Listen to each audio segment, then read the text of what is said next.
US Rugby Scholarship webinar here this evening. My name's Ross Duncan. I head up the marketing team here at First Point USA, and we're really excited to have our latest webinar guest, Richard Ashfield, who is the Director of Rugby and Head of Men's and Women's Rugby at Stanford University.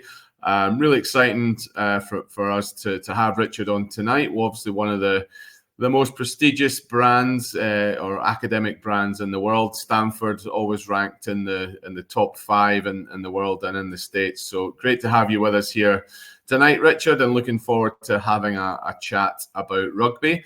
What we'll do, we have a kind of list of set questions. Some have been sent in advance. So we'll go through a kind of Q&A style interview with Richard, chat through a few different themes on rugby, Stanford, kind of all things college rugby as well. And then if anybody has any additional questions, please feel free to put them in the chat box that you should see on your screen, and we'll keep them probably for the end. Some might be relevant to kind of have as we go on. So yeah, great to have you on with us tonight, Richard.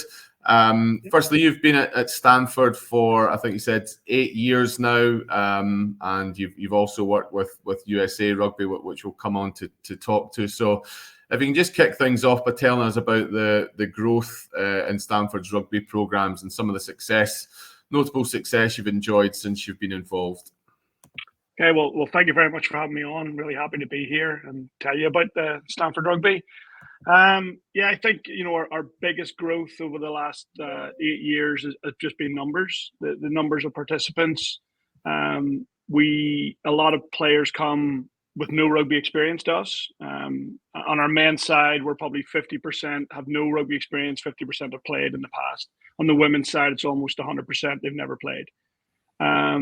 My first couple of years here, we sort of operated with squad sizes of about 25 to 30 players.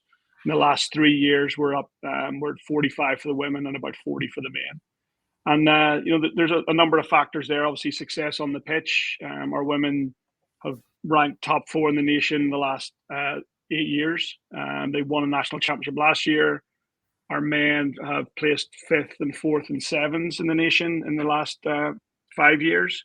And that just helps to get our brand out there and see that we can compete in different types of the game across both teams. And then what that's, really meant for us on campus is we just get more recognition. We're bringing good coverage to the university as a whole.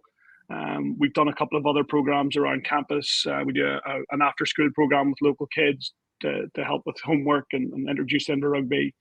And this has meant that we're getting opportunities in campus. We now have varsity gym access, which we've never had in the past. This is our first year getting that.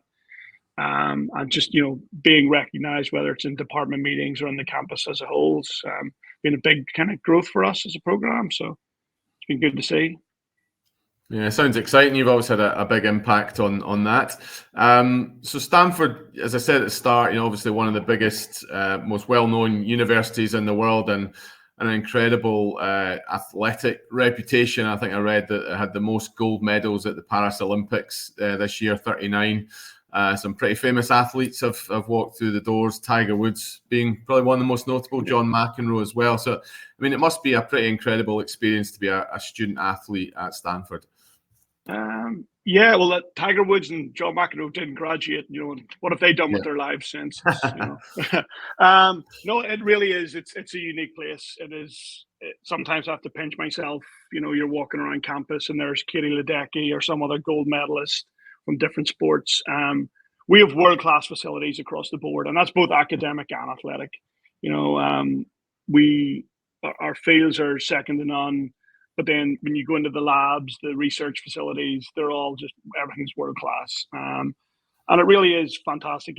We have a golf course, a tennis stadium, a horse farm, you name it, we've got it. And what's really cool as well is a lot of our alumni will return. Often you'll see NFL players, NBA players, and this is where they come and do their rehab because they can get the support and the world class facilities they're used to. It also adds a little bit of pressure to kind of live up to that as an athlete. You've got everything given to you. Like our players really want for nothing when it comes to rugby. and there's then an expectation of you need to try and perform or show up and put the work in. So it is fantastic, but there's definitely a little bit of pressure there with that comes along with it to represent the brand and to represent the school in a good way. Absolutely, and a few big names to follow. And specifically, you talked about the facilities. Then tell us a little bit about the actual rugby facilities that you've got. You've got the Stuber rugby field, I believe, and my boss has been, and he says it's one of the best rugby pitches in the country. Yeah, no, I'm obviously pretty biased, but I think it is the best in the country. There's really only, ourselves, Dartmouth, and West Point Military Academy that have their own grass dedicated fields with locker rooms attached. And it's for rugby. Our rugby board had the foresight, 30 years ago to negotiate with the university to get us a dedicated space that is only for rugby. I spend a large part of my time arguing with varsity sports that they can't use it because, our soccer team loves it because it's one of the best surfaces on campus. It's fully lit. It is grass, which in America especially, we're seeing a lot of teams move towards that synthetic 5G surface. But we will not be doing that. So we have 3 locker rooms underneath. I'm sitting in the office right now, which is a large rugby boardroom, which is open to the players from 2:00 every day. A lot of them come and do homework here, hang out, watch games on our big TV.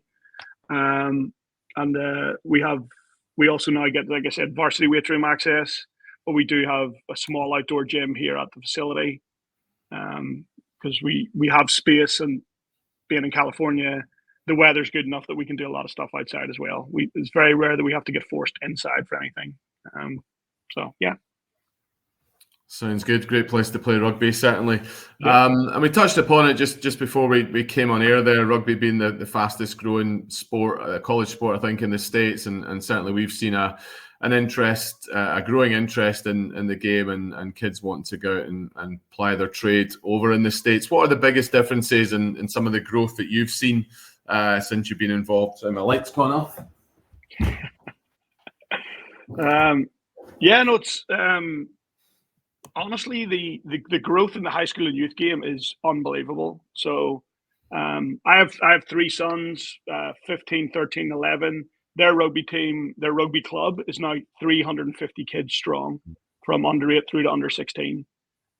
So what we're seeing now is more and more kids coming into college having experience of rugby or not, maybe not didn't play, but their school had a team or they actually know the game.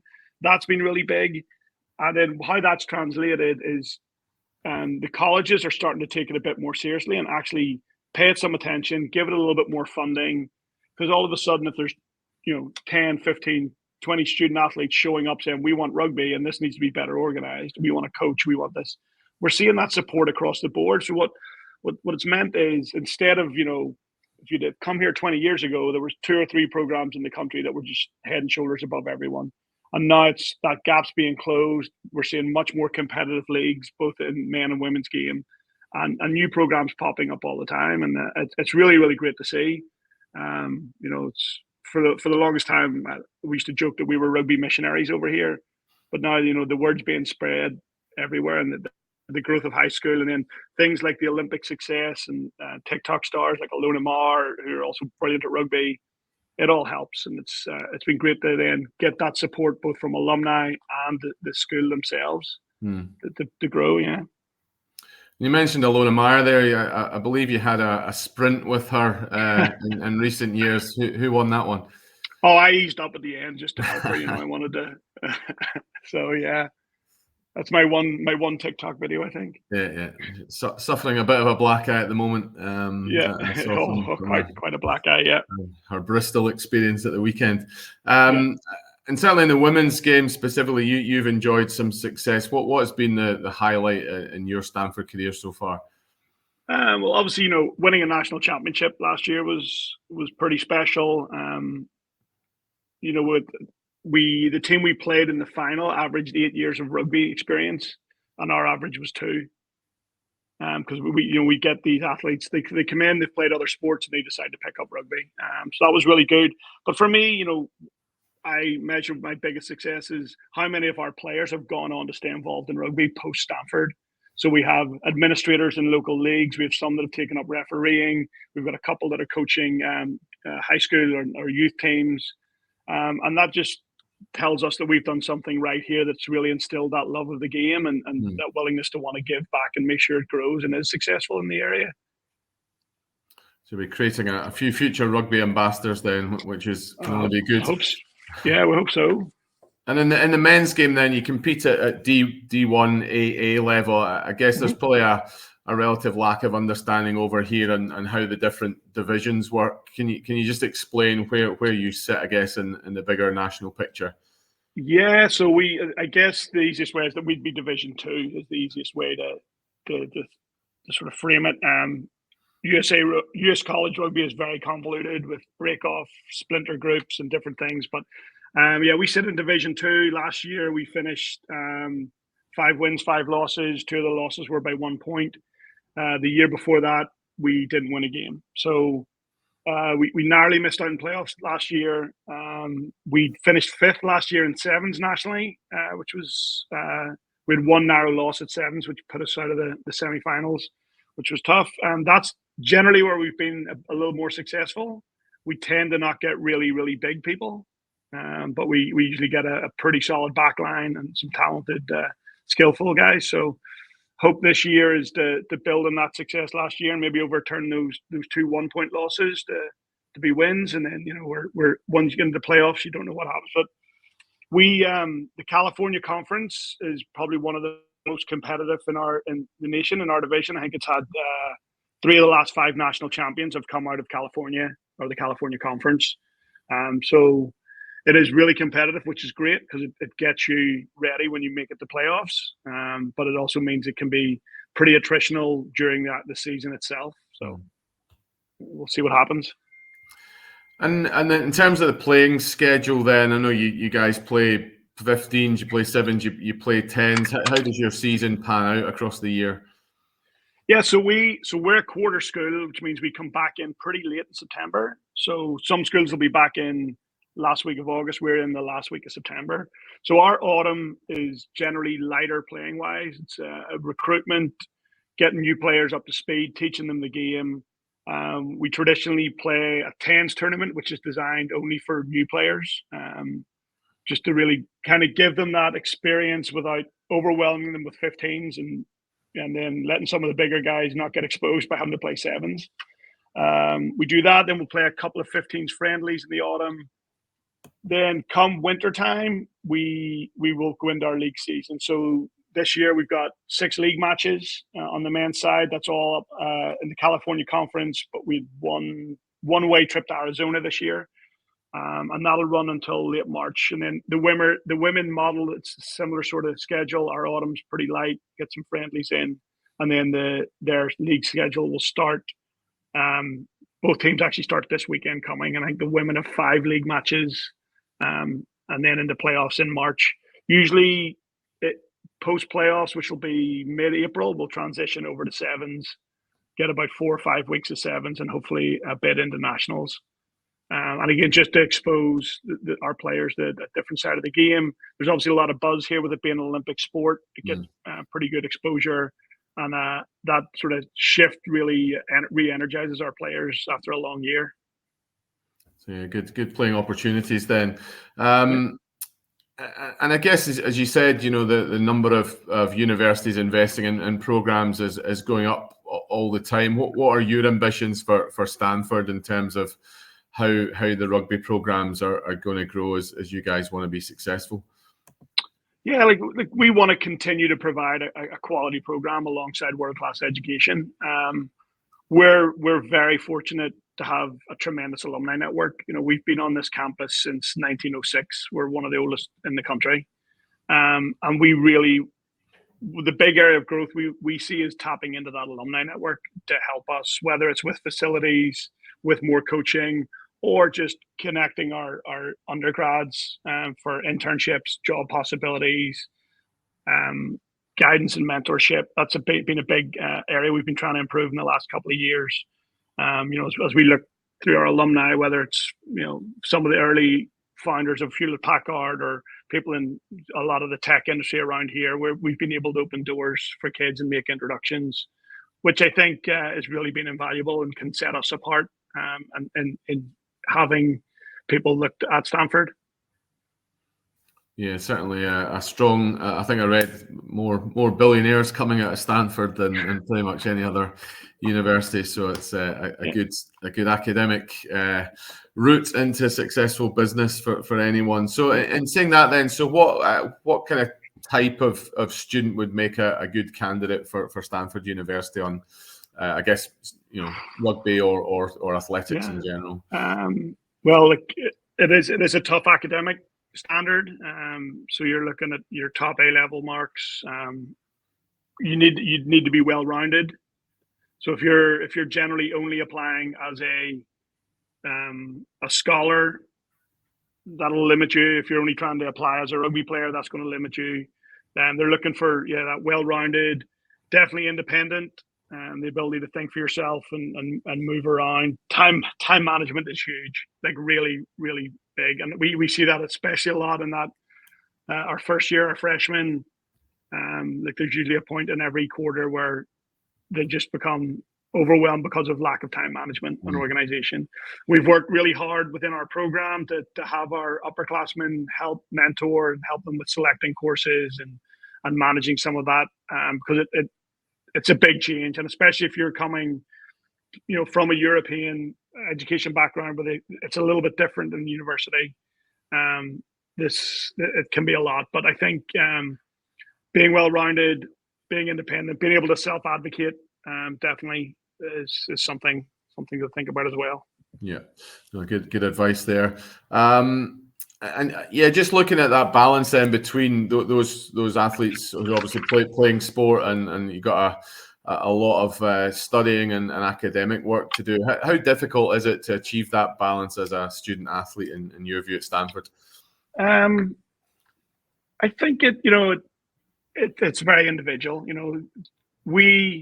A typical day, we have 2 6 a.m. lifts Monday and Wednesday. They would go from there to maybe their breakfast, and then in a typical day, they have between 3 and 5 hours of actual class, depending on their course load. But then they have their study time, their homework time, their midterms, and they need to have obviously some personal time to see friends and hang out.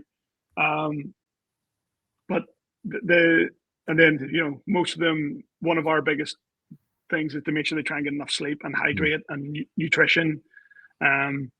So there's definitely some trial and error in it. We provide, my assistant coach, Irene Gardner, is a certified dietitian nutritionist, performance nutritionist. So we'll do some classes around that. Again, we try to lean on our young alumni and our upperclassmen to help them with that time management piece.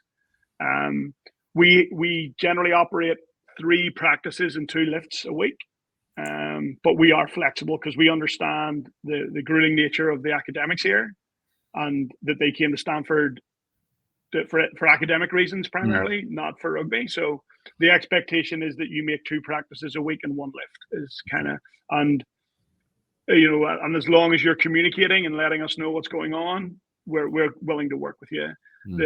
The luxury of having full-time staff is we're here every day, all day. So if they want to stop in for a video session or a skills session in lieu of practice, we're very flexible and willing to work with that.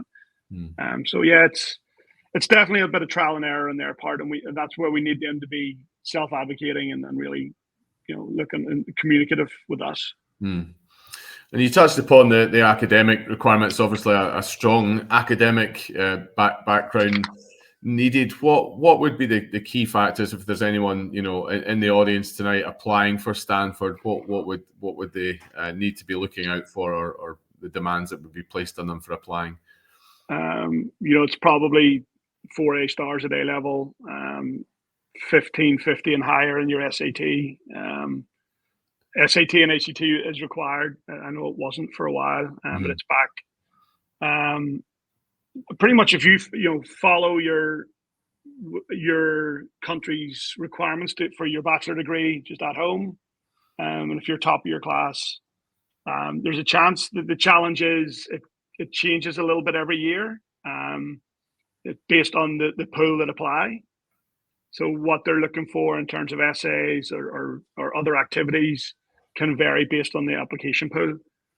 But like, to be quite frank, it is the top sort of 1-2% of the academics. Like I think we're at about 3.5% acceptance rate at the moment. So it is fairly competitive. So advice would be keep studying then. Yes. Yeah, and you've obviously been involved in rugby in the States, for a long time now, between your involvement at Stanford and USA national team. If someone, again, people are on the call, maybe kind of playing academy level rugby or one of the top schools in the country, how do you think the standard would compare, the top programs in the States compared to, say, here in the UK? The top 1 or 2 programs could probably compete with some of the academy setups, but apart from that, it's quite a drop down. I'll give you an example. I've got a young lad that went to Eton. He was in the London Irish setup. I've got an out half who was in the USA under 18 setup, and they really do stand out at our level. Like, they're head and shoulders above a lot of people. What we do get here is across the board is a lot of large athletes, and if they can be honed into rugby players, that's kind of what everyone thinks about. But if a Exeter Chiefs Academy side were to come over here, I don't think they'd have much trouble. Yeah. But there is definitely players throughout both the highest level of D1A and D1AA that could compete in those academies. So it's kind of a mixed bag from place to place. Yeah.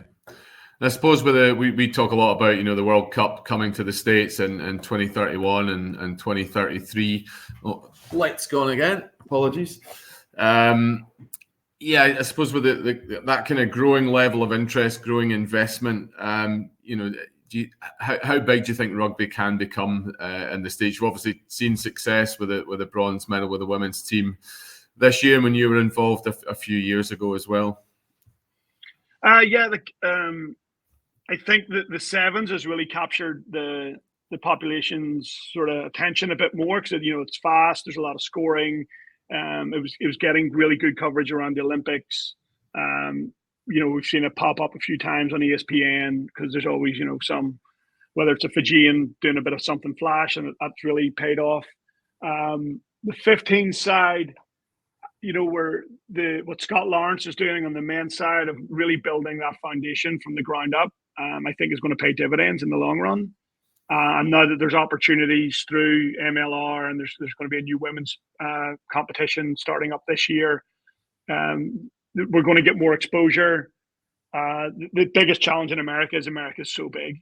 It's just huge. So then the cost, from San Francisco to Boston's a 3,000-mile trip, and the airfares and all that, it all adds up. So it's kind of trying to do it on a low budget isn't always easy, but there's definitely a lot of excitement. Like I say, what we're seeing on the youth and high school side is fantastic to see, and hopefully it continues, and it just keeps pushing us forward into that sort of more mainstream conversations. Absolutely. And on the varsity side, then, do you see more investment in rugby scholarships over the next 10 years? And do you think it can become, I guess, get into that kind of higher echelon of clearly it's a very competitive environment. There's so many sports over there. Do you see rugby being able to climb the ladder a little bit? Yeah, what we're seeing is a lot of alumni groups coming in and setting up foundations around teams, which is interesting. There's a lot of change in the landscape at the moment, but just of varsity sports in general, with the name, image, and likeness.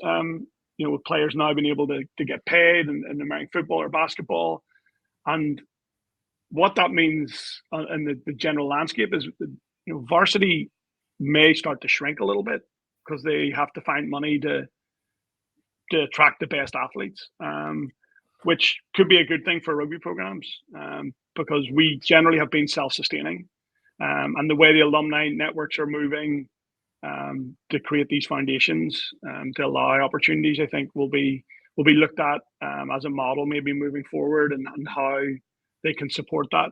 So it'll be interesting to see. I think there's definitely going to be a lot of growth, and we're already seeing it with just universities legitimizing their rugby programs, making sure they've got athletic trainers, making sure they've got qualified coaches. Because in the past, it was, you're the oldest kid here who's played for 4 years, you're going to be our player coach, and that's definitely changed like massively in the last 10 years.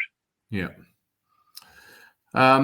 Okay. There's a couple of questions come in. It relates to one of my questions, I guess. So the kind of next step after graduation and potentially playing rugby at a professional high level. You mentioned MLR there. So do you see the US college rugby system as being a good step for someone who wanted to either play MLR or potentially come back to the UK or Europe and play at a high level in the game? The MLR is still in its infancy, so there's definitely some work that needs to be done there. You're not getting $1 million contract and retiring off that.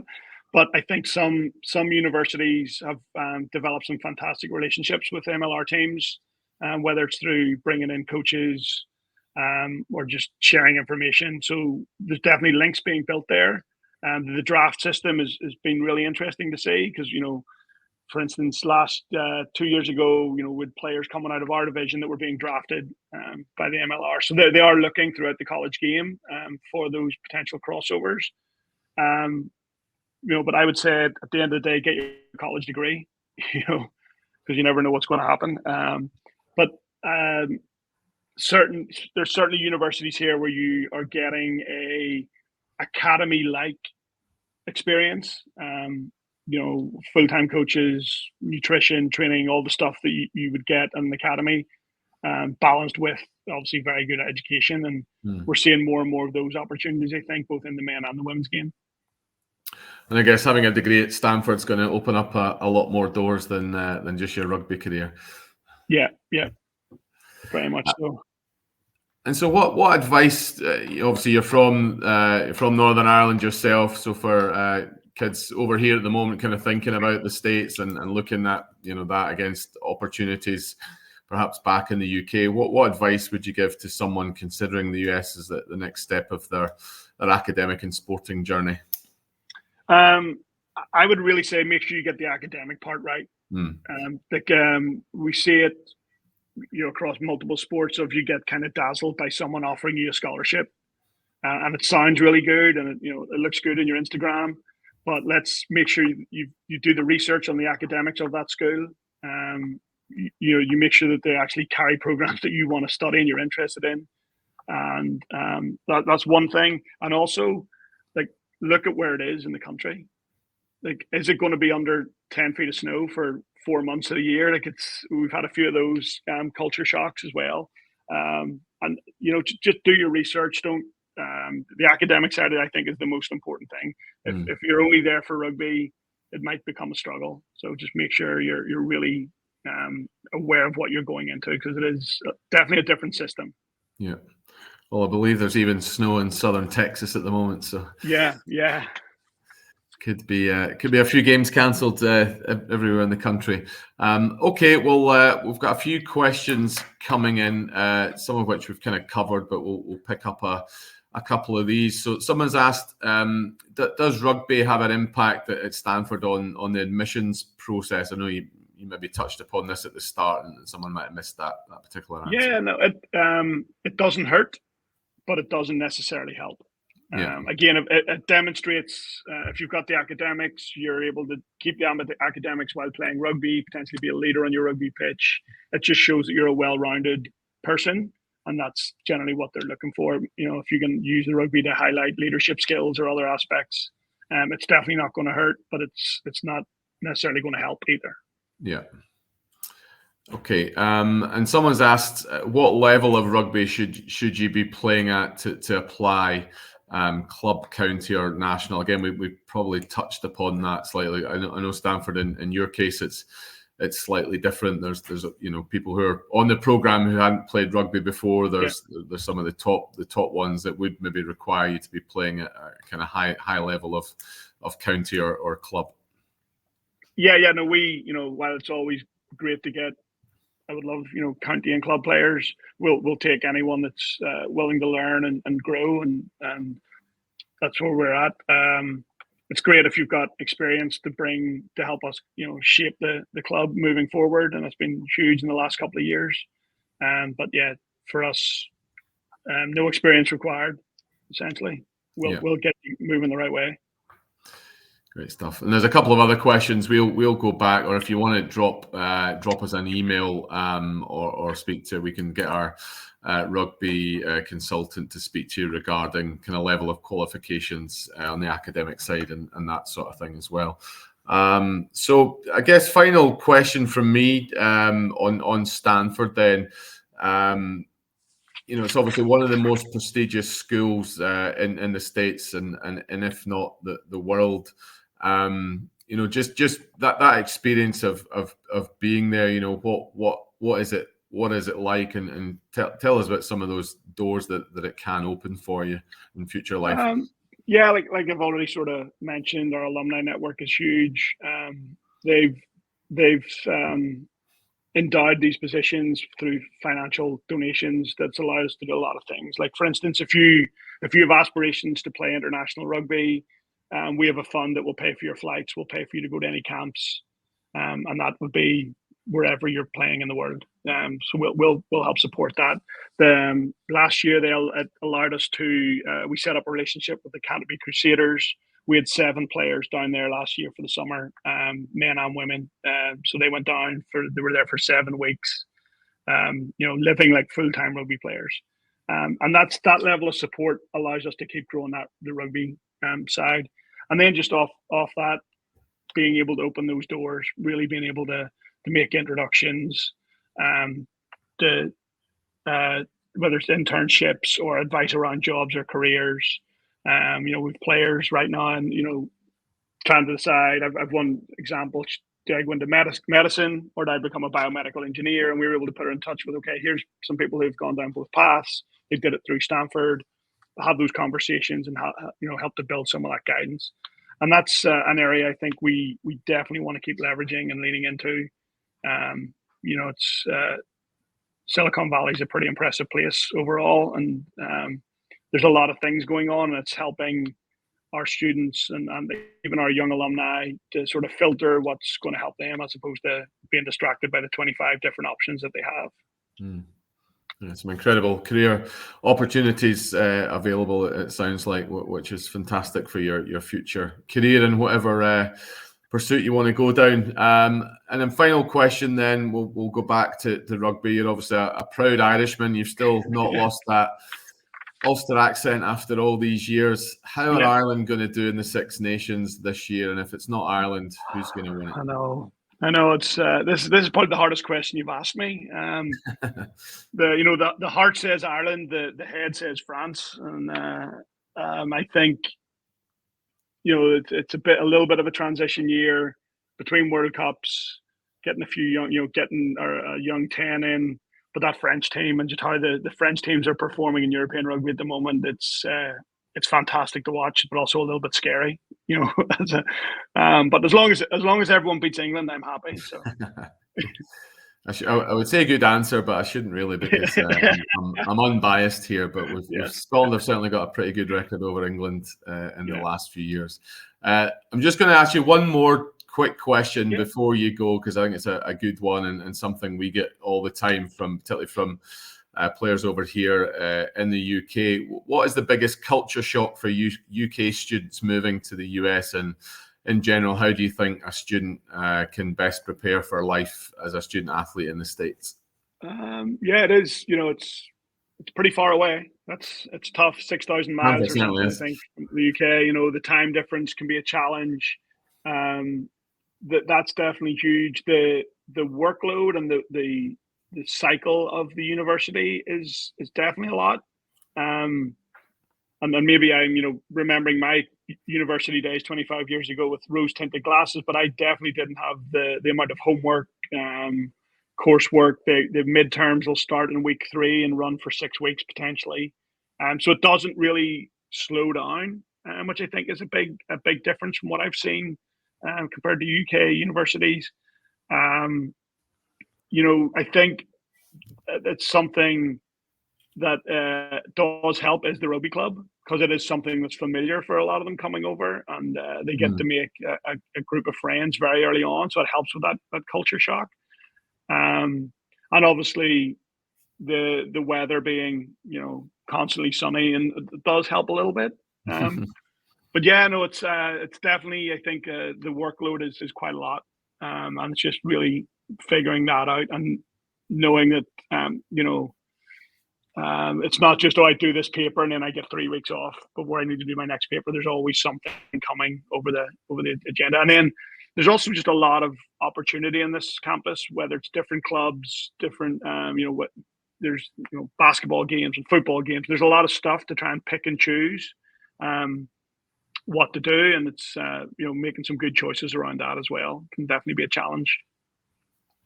No, that's great. I appreciate that answer, and we kind of threw that one at you towards the end. But I think great to get your insights. You've obviously experienced it for a long time now. It's certainly one of the best universities in the world, and it's great getting that information and insight from you. So on behalf of First Point USA, Richard, thanks very much for giving up your time tonight. I think hopefully everybody on the call has gained something from this and found out a little bit more about playing rugby in the States at collegiate university, and hopefully that's helped with some of your decision making.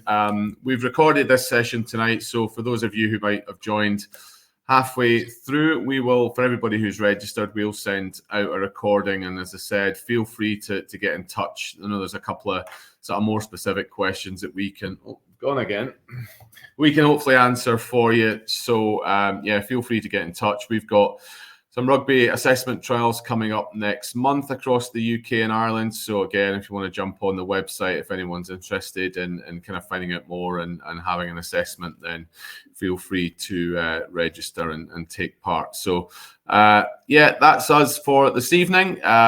Appreciate our special guest from Stanford, Richard Ashfield. Thanks very much and enjoy the rest of your evening. Thank you. Okay. Thank you.